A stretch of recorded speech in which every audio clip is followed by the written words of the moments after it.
Wih, ketemu lagi kita. Gimana Bang? Kemarin, Ganteng. kemarin ke gereja abang ini. Saya tidak ke gereja. Berarti nggak ke gereja nyembah makhluk yang dikutuk sama Elohim? Makhluk mana yang dikutuk? Yang di tiang salib, yang digantung. Itu di anting Anda. Apakah makhluk toh bukan orang? Kalau Iya, makhluk sama orang sama aja, Bung. betul sama. Iya, Makhluk sama. betul. Namanya makhluk siapa dulu? Yesus kan mati digantung. Yesus mati digantung. Iyalah, siapa lagi? Menurut saya Yesus tidak mati digantung karena dia disalib karena difitnah. Bukan karena dosa waris. Kalau fitnah berarti itu hal yang tidak betul, toh Bang? Oh, berarti penyaliban ini adalah hal yang tidak betul.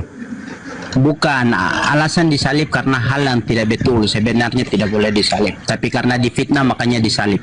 Oh, berarti salib ini karena fitnah, bukan karena dosa waris. Ini saya bicara berdasarkan Matius 26 ayat 59. Masalahnya di sini saya tidak ada Alkitab toh.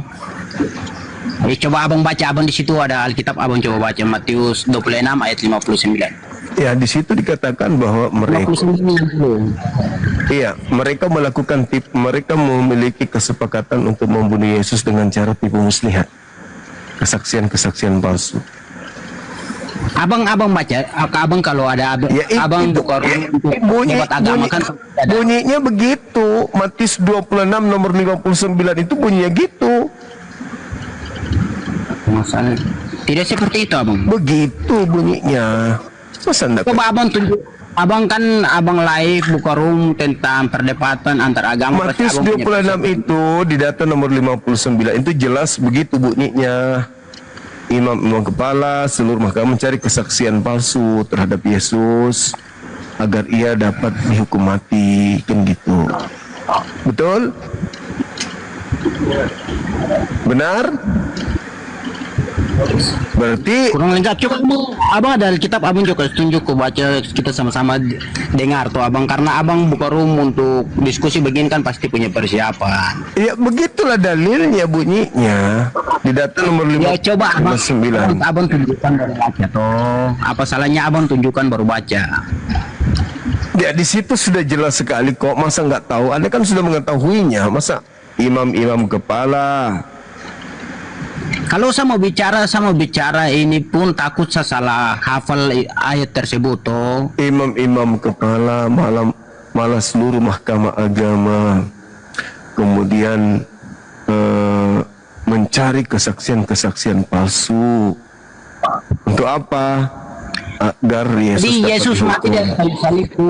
Memang salib itu tempatnya orang gantung di tiang salib itu tempatnya untuk orang-orang yang terkutuk. Tapi itu sebenarnya bukan Yesus, karena Yesus bukan sebenarnya orang yang terkutuk. Lalu siapa yang terkutuk? Ya saya juga tidak tahu siapa yang terkutuk. Tapi Yesus di atas tiang salib ada difitnah. Berarti Yesus tidak dikutuk atau dikutuk? Yesus tidak dikutuk. Tapi dalilnya dikutuk. Atas dasar dia difitnah. Enggak, katanya kata Paulus untuk nebus dosa makanya dia dikutuk. Mana yang betul? Paulus untuk tebus. Jadi insan naik tuh. Berarti kalian ini penyembah manusia yang dikutuk kan? Oh itu beda cerita manusia dikutuk dengan Yesus. Nggak bisa beda bang, karena begitu yang tertulis di kitab saudara itu begitu. Kalau dibilang manusia terkutuk, itu berarti orang yang benar harus dikutuk dan harus dapat hukuman tersebut. Tetapi ini Yesus dia hanya difitnah untuk mendapatkan hukuman tersebut. Berarti keselamatan Anda berasal dari fitnah, gitu. Iya. Keselamatan berasal dari fitnah. Iya dong. Benar nggak?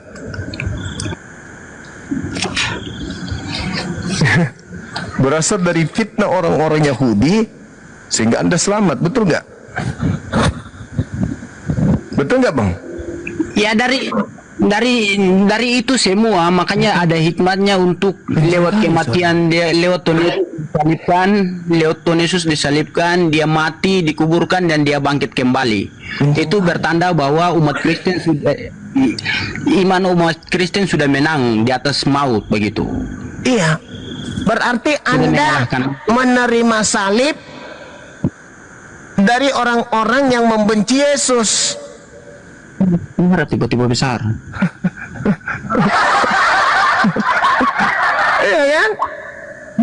Benar nggak? Iya kan?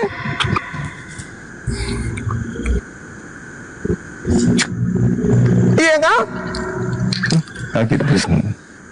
Itu abang mau bicara dong tuh semua tidak betul menurut keyakinan Kristen, semua tidak betul. Iya. Tapi tidak apa-apa lah, ikut abang po. Iya, penyaliban itu Abang po cara berpikir terjadi. saja. Penyaliban itu terjadi karena itu. Karena orang-orang tidak percaya kepada Yesus, makanya mereka menyalibkan.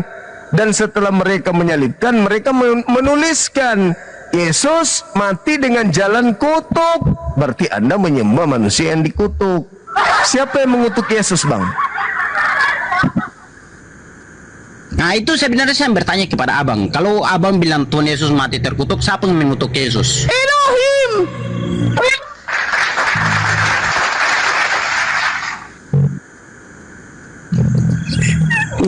Boleh tahu Elohim itu yang berarti apa?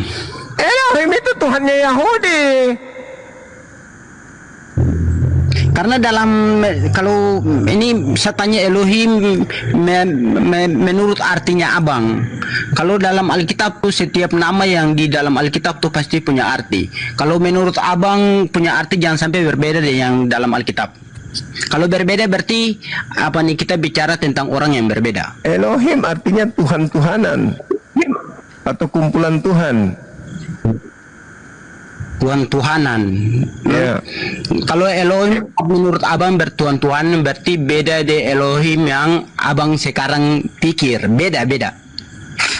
Ya, nah sekarang permasalahannya Yesus dikutuk sama Tuhannya Yahudi.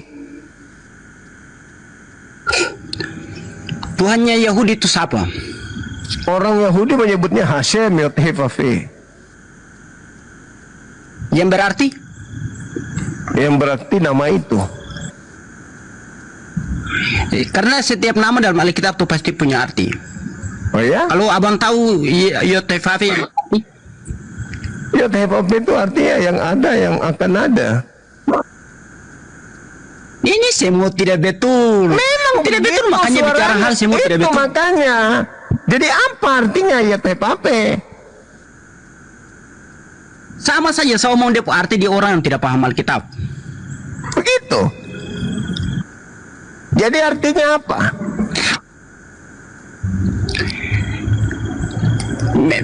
Menurut abang Yot-Heh-Vaveh itu artinya apa? Karena abang di sini macam kayak asal bicara. Ya huwahu. Duhai di kau yang maha hidup yang ada. Yang adalah dia. Itu artinya apa lagi? Wayawat ini.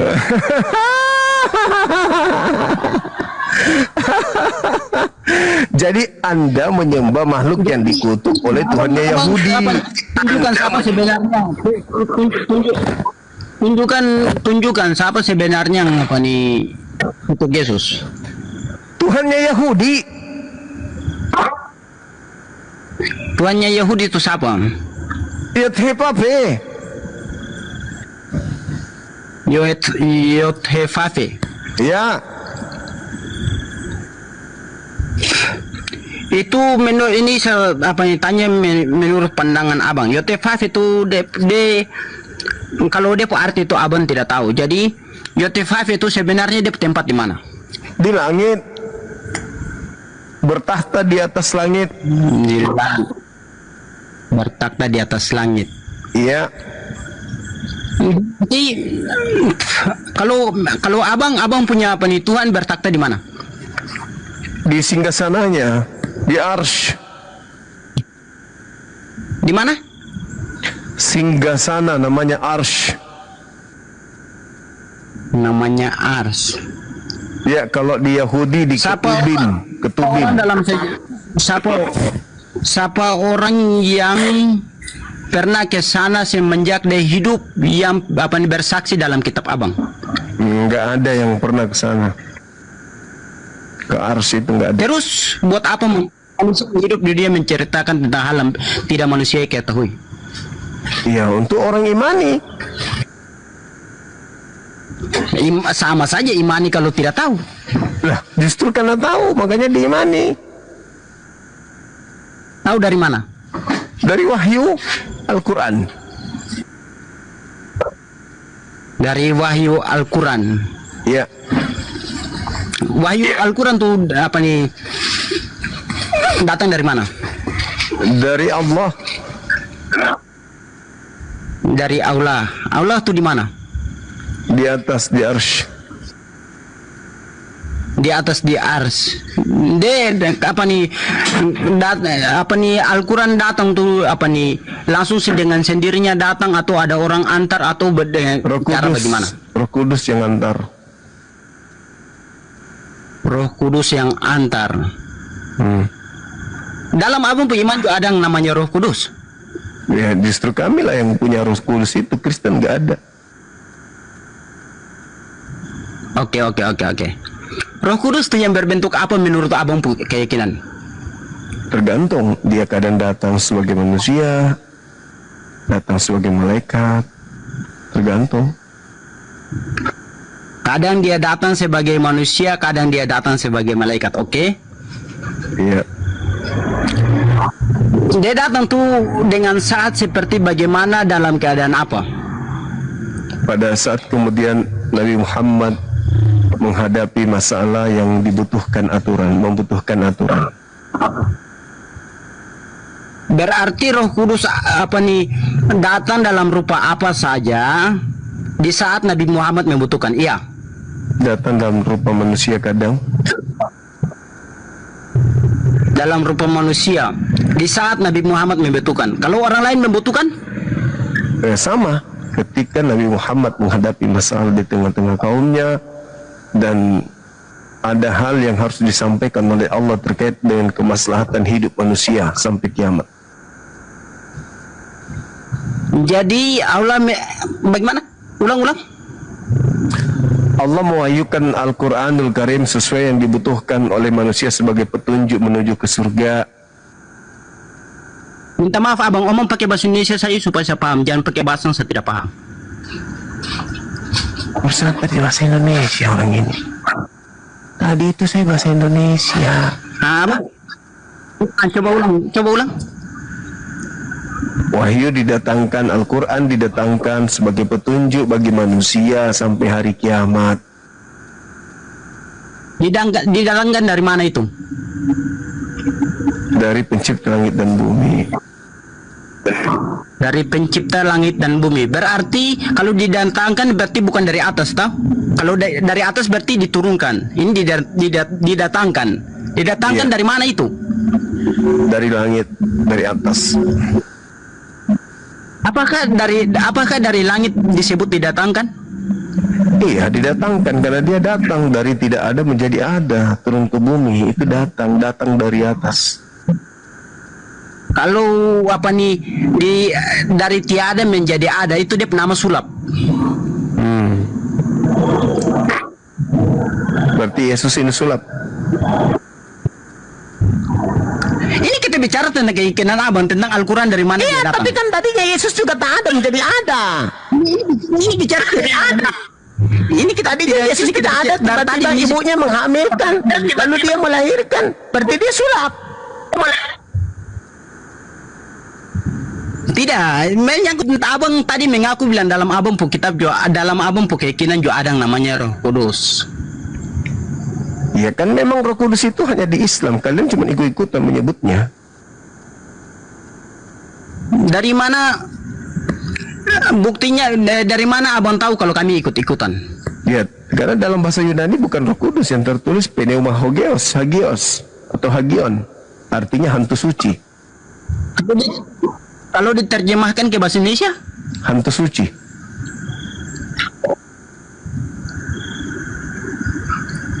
Apakah dalam abang coba tunjukkan dalam abang Quran kalau ada yang namanya kata ada Roh Kudus? Qul nazzalahu ruhul kudus min rabbika bil haqq.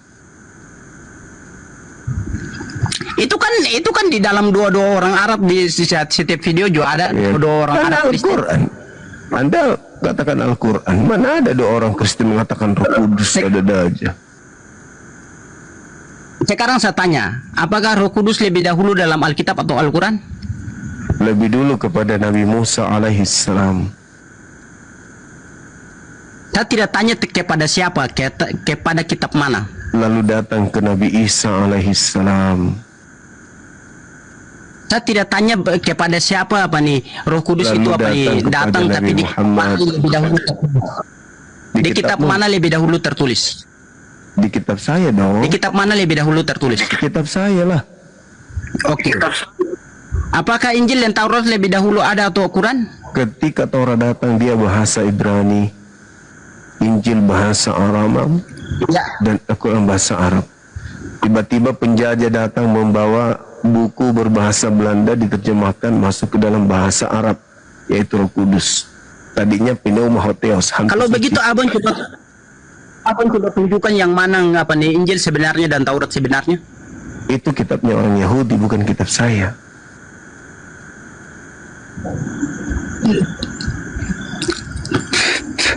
Kitabnya orang Yahudi bukan kitab saya. Ya, yang punya kewajiban menunjukkan itu ya mereka yang punya kitab. Ngapain? Saya kan bukan punya kitab Torah. Saya bukan pencuri kitab. Tidak seperti situ ngambil kitabnya orang. Jadi menurut abang ya apa nih? Terus yang abang tahu Nabi Musa itu abang tahu dari mana? Dari Al-Quran. Dari Al-Quran.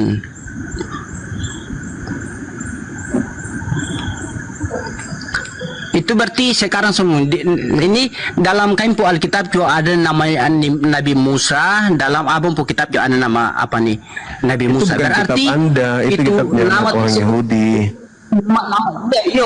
Kitab saya nama Kitabnya sebelumnya tuh Yahudi. itu nama tersebut. Itu kitabnya orang Yahudi. Tapi dalam Alkitab iya abang mau Kalian bilang orang Yahudi tapi itu yang saya salah. Kalian ambil tanpa sah itu. Tidak minta legalitas Ini mau yang nggak ada. ini kita bicara tentang ambil tanpa sah atau tidak. Terus? Ya, Sekarang saya tanya, kitab yang biasa saya baca, biasa kami pakai untuk pakai di gereja untuk baca firman Tuhan. Itu tuh di dalam situ juga ada Nabi Musa. Dalam abang tuh kitab juga ada namanya Nabi Musa. Apakah nama tersebut diambil dari mana? Nah, atau tertulis di kitab mana lebih dahulu? iya, di kitab Al-Quran sudah ada. Kalau di kitab Anda itu bukan Musa, Moses. Kalian yang niru-niru kami. Terus apa nih Nabi yang menyelamatkan apa nih bangsa Israel dari tanah Mesir itu dia nama siapa? Moses. Ini yang dia nama berbohong, jelas-jelas berbohong. Moses namanya memang. Ketuhuan toh. Dalam bahasa Coba penonton, Ibrani. kamu saya mau tahu. Musa itu di Al-Quran.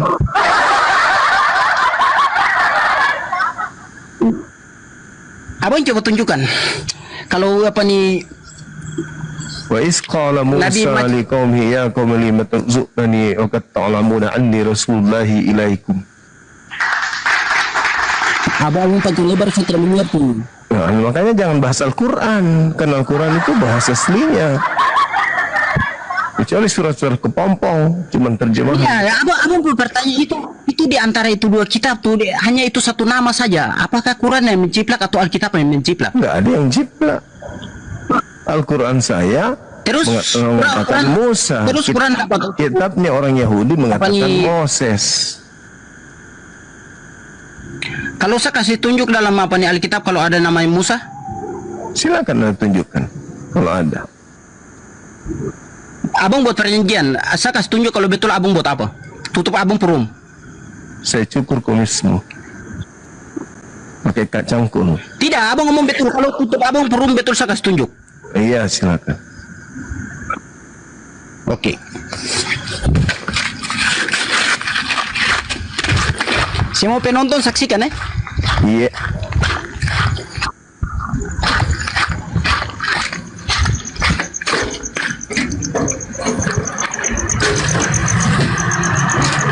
Titik.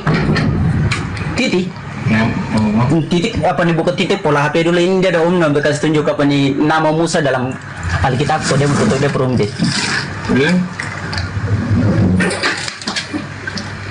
Awak.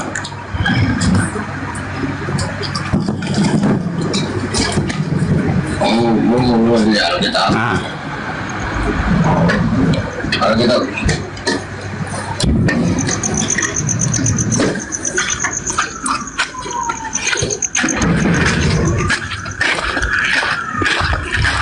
abang pegang abang pu janji tutup rumah. Iya, tapi kalau tidak ada atau kitabmu yang menjiplak berarti Tidak ada kamu- semutat.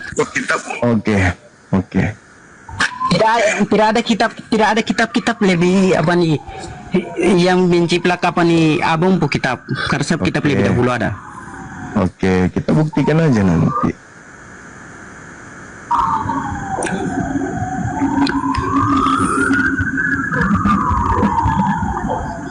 Tunjukkan. Silakan. Kerja apa sih cari abang? Saya kasih contoh Imamat 17 nomor 1 aja, tulis buka di situ. Biar Anda segera ini. Segera murtad. Silakan.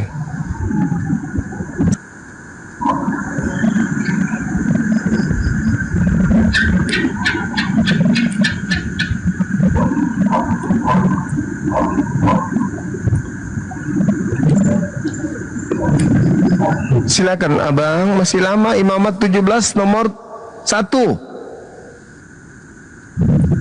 Kejap, saya ada cari nih, sama si cari kejap. Itu tatonya belum makan 2 minggu itu tatonya.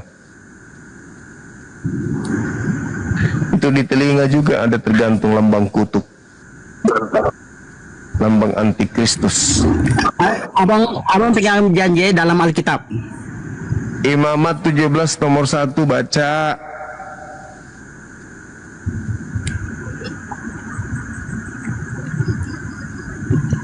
Cepatlah, banyak kali ceritanya.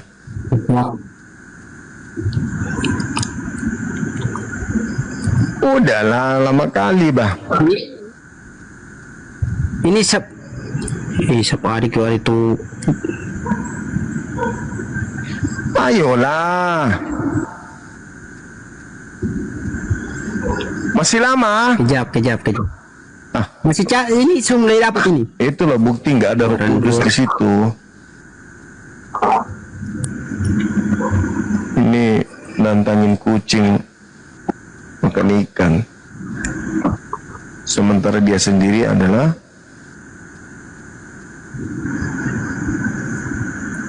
semut